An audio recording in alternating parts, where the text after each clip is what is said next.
Assalamualaikum warahmatullahi wabarakatuh. Perkenalkan, kami dari kelompok 4 yang beranggotakan saya sendiri, Kinanti Septiarsdiana, lalu ada Lani Maulina, Seran Misel, Muhammad Jidan Ardana, Riki Setiawan, dan yang terakhir ada Rizka Ainurasipa. Di sini kami akan menjelaskan mengenai peningkatan kesehatan pada masa usia sekolah. Pengertian anak sekolah merupakan anak yang berumur 6-12 tahun, yang artinya sekolah menjadi pengalaman inti anak. Periode ketika anak-anak dianggap mulai bertanggung jawab atas perilaku sendiri dalam hubungan dengan orang tua mereka, teman sebaya, dan orang lainnya. Usia sekolah merupakan masa anak memperoleh dasar-dasar pengetahuan untuk keberhasilan penyesuaian diri pada kehidupan dewasa. Yang pertama ada definisi. Anak usia sekolah merupakan anak yang berumur 6-12 tahun, yang artinya sekolah menjadi pengalaman inti anak. Periode ketika anak-anak dianggap mulai bertanggung jawab atas perilaku sendiri dalam hubungan dengan orang tua mereka, teman sebaya, dan orang lainnya.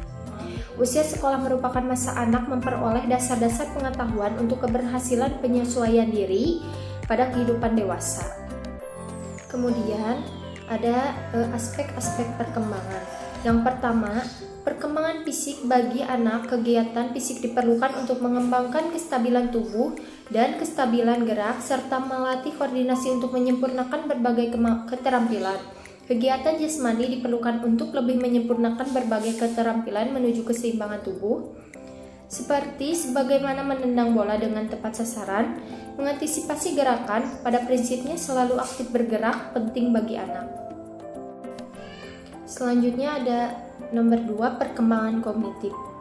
Menggambarkan bagaimana kemampuan berpikir anak berkembang dan berfungsi. Sifat-sifat perkembangan kognitif anak diantaranya yang pertama, anak adalah pembelajar yang aktif. Anak tidak hanya mengobservasi dan mengingat apa yang mereka lihat dan dengar secara pasif, memiliki rasa ingin tahu tentang dunia. Yang kedua, anak mengorganisasi apa yang mereka pelajari dari pengalamannya. Kemudian ada yang nomor 3, anak menyesuaikan diri dengan lingkungan melalui proses asimilasi dan akomodasi. Asimilasi terjadi kepada seorang anak memasukkan pengetahuan baru ke dalam pengetahuan yang sudah ada, yakni anak mengasimilasi lingkungan ke dalam suatu skema. Akomodasi terjadi ketika anak menyesuaikan diri pada informasi baru, yakni anak menyesuaikan skema mereka dengan lingkungannya. Dan yang terakhir, proses ekuilibrasi, adanya peningkatan ke arah bentuk-bentuk pemikiran yang lebih kompleks, keadaan seimbang antara struktur kognisinya dan pengalamannya di lingkungan. Aspek pengembangan Klok menyatakan bahwa ungkapan emosi yang muncul pada masa ini masih lama dengan masa sebelumnya, seperti marah, takut, cemburu, ingin tahu, iri hati, gembira, sedih, dan kasih sayang. Ciri-ciri emosi masa kanak-kanak akhir.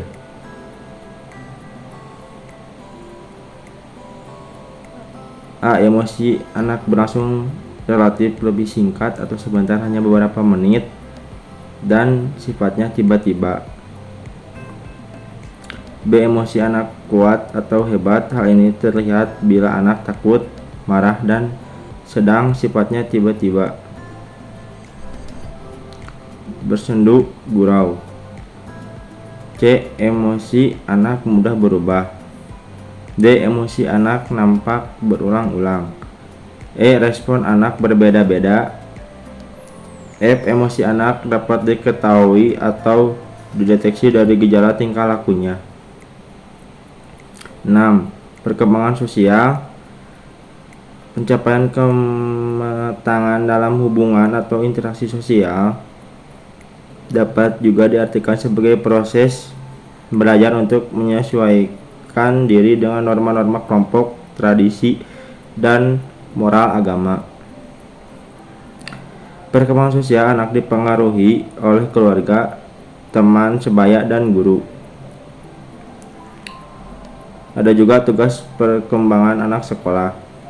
A. Mengembangkan keterampilan dasar untuk membaca, menulis, berhitung, belajar bergaul dengan teman sebayanya. 3. Belajar menjadi pribadi yang mandiri. 4. Mempelajari keterampilan fisik yang diperlukan. 5. Mulai mengembangkan peran sosial pria atau wanita yang tepat. 6. Mengembangkan konsep diri untuk kehidupan sehari-hari. Perkembangan anak sekolah: 1. Mengembangkan keterampilan dasar untuk membaca, menulis, dan berhitung. 2. Belajar bergaul dengan teman sebaya. 3. Belajar menjadi pribadi yang mandiri. 4. Mempelajari keterampilan fisik yang diperlukan. 5. Mulai mengembangkan peran sosial pria atau wanita yang tepat. 6. Mengembangkan konsep diri untuk kehidupan sehari-hari. Ciri-ciri perkembangan anak normal: 1. Mengenal dan mengakui namanya. 2. Mulai melakukan sesuatu sendiri dan tidak mau diperintah, misal makan sendiri, minum sendiri. 3. Hanya sebentar mau dipisahkan dengan orang tua. 4. Bertanya hal atau benda asing baginya. 5. Mulai berinteraksi dengan orang lain tanpa diperintah. 6. Menunjukkan rasa sukacita dan rasa tidak suka. 7. Mulai bermain dan berkomunikasi dengan anak lain di luar keluarganya. 8. Mengikuti ritual keagamaan yang dilakukan keluarganya, misalnya sholat. Untuk materi yang terakhir ada ciri-ciri penyimpangan pada anak masa usia sekolah.